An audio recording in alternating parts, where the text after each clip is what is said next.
सकाळी तिला जाग आली तर ती त्याच्या छातीवर डोके ठेवून झोपली होती.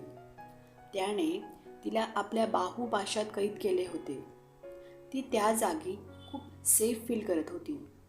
तिने चुळबुळ न करता त्याच्या मिठीत पुन्हा डोळे मिटून घेतले. तिला रात्री खूप सुखाने झोप लागली. कित्येक दिवस या झोपेसाठी माया तळमळली होती.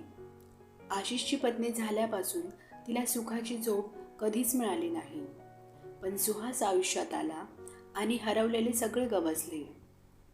रात्री तो खूप दूर झोपला तरी पण तिला खूप आधार वाटत होता.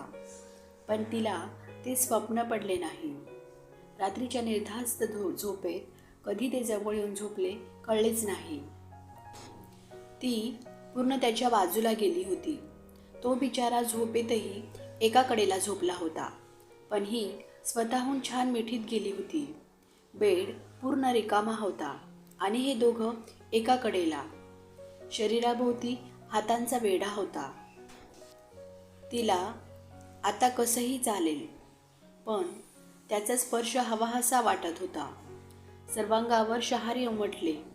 तिने घड्याळात पाहिलं तर 5 वाजले होते. कायम लवकर उठणारा सुहास आज निवांत झोपला होता याचे तिला आश्चर्य वाटले. तिने पाहिले तर बाहेर थोडंफार उजाडलं होतं. ती साडी चावरत हळूच त्याच्याजवळ गेली.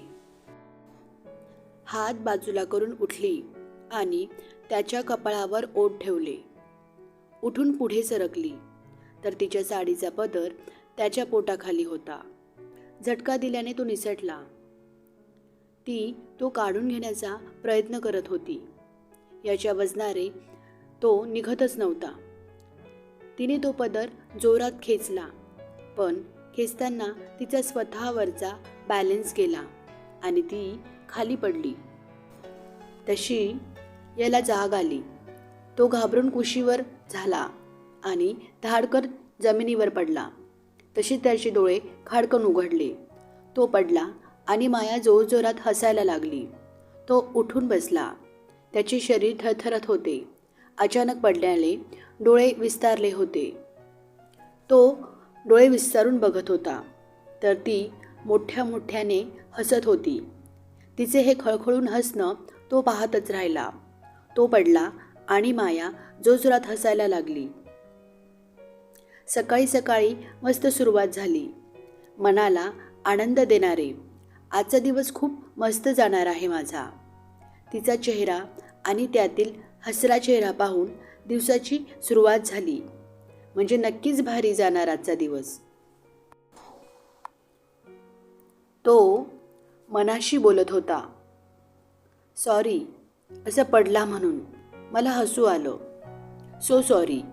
ती पुढे सरकून त्याला उठायला हात देत म्हणाली. तुम्ही असे हसत राहणार असाल तर मी कायम कुठेही पडायला तयार आहे. तो तिचा हात धरून पटकन उठवत बोलून गेला आणि तिने आशयाने पाहिले. तसे तो बावरला. काय म्हणालात?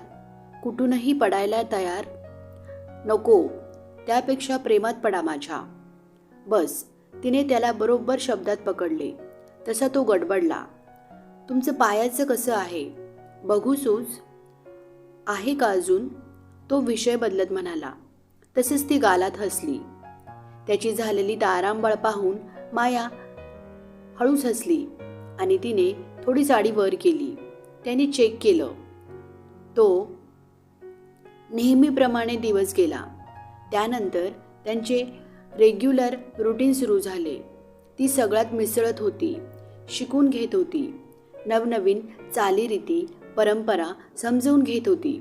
सुहास मात्र कायम शेतात नाहीतर बाहेरच असायचा आणि ही घरात. आणि मनीषासोबत ठीक आहे आमच्या येण्याची वाट बघत असायची. घरीही कामं झाली आहे तरी खूप कंटाळा येत होता तिला. त्यात सुहास घरी नसला की त्याला बघायची इच्छा होत होती. तो मध्येच येऊन जेवण करून जात होता. त्यांचे जास्त बोलणेच होत नव्हते. रात्रीच काहीसे बोलणे होई. या दोघांना एकमेकांसाठी वेळच मिळत नव्हता. माया खूप नाराज झाली होती. नजरेचे प्रेम सुरू होते. असलेल्या वेळात ती दोघं आजूबाजूला फिरताना कायम नजरेच्या कोपऱ्यातून हळूच बघत होती. त्यांना समाधान वाटत होतं. काही दिवसांनी तिचा पाय आणि हाताची जखम बरी झाली होती आणि ती कामात पण मदत करू लागली होती. मनीषा खूप खुश होत होती. सुजा पण घरी बसून बोर झाली होती. खूपच. राशी तिचं बोलणं झालं.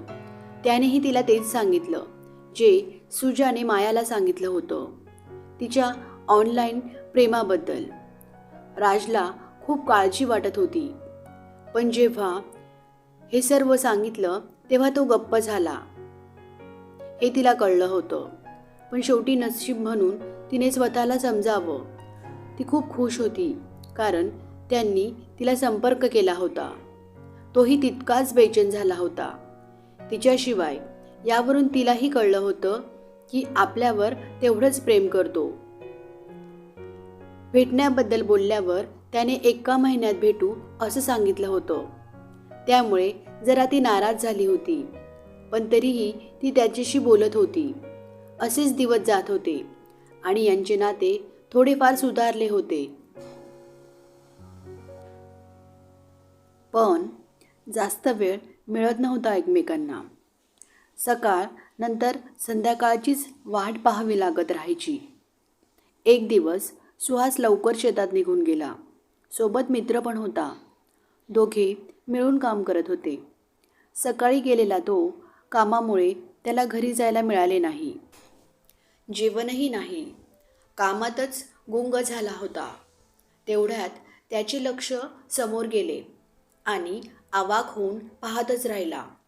आणि शेतात मित्र आश्चर्याने म्हणाला, सुहास, अरे काहीतरी बोल.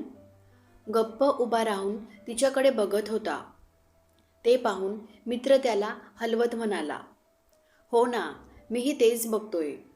मला माझ्या डोळ्यांवर विश्वासच बसत नाही. इथे कशा काय? कारण समोर माया उभी होती. सुहास डोळे साफ उघड करून म्हणाला, अरे सुजा घेऊन आली असेल, नाहीतर त्यांना थोडीच माहिती आहे आपली शेत. पण हा खूप मोठा धक्का होता माझ्यासाठी. सुहास मनातच बोलला. तो डोळे मोठे करून त्या दोघींकडे बघत होता. तो जवळ आल्यावर तिनेही त्याच्याकडे पाहिले. तशी याने नजर चोरली. गालातल्या गालात हसली. तसं याची कळी फुलली. भैया, कसा आहेस? भेटतच नाही तू. घरी पण नाही. आले होती गौरीसोबत, तू नव्हता, सुजा मित्राला म्हणाली. यावेळी हे दोघं एकमेकांना चोरून चोरून बघत होते. अचानक नजरानजर झाली आणि आज पुन्हा बाजूला बघत, सॉरी दीदी, अगं हा आहे ना सुहास. तो सुहासकडे बघत बोलला, मला सारखं बाहेर घेऊन फिरतो. याच्यामुळे मला कुठे थांबता येतं घरात. मला वाटलं लग्न झाल्यावर हा पट्ट्यात सुधारेल, वहिनीसोबत जरा बिझी राहील, पण झाले उलटेच. लग्न झाल्यापासून हा जास्तच शेतात येतोय. माझी तारांबळ नुसती. सुहासच्या पाठीवर थाप देऊन मित्र सांगू लागला.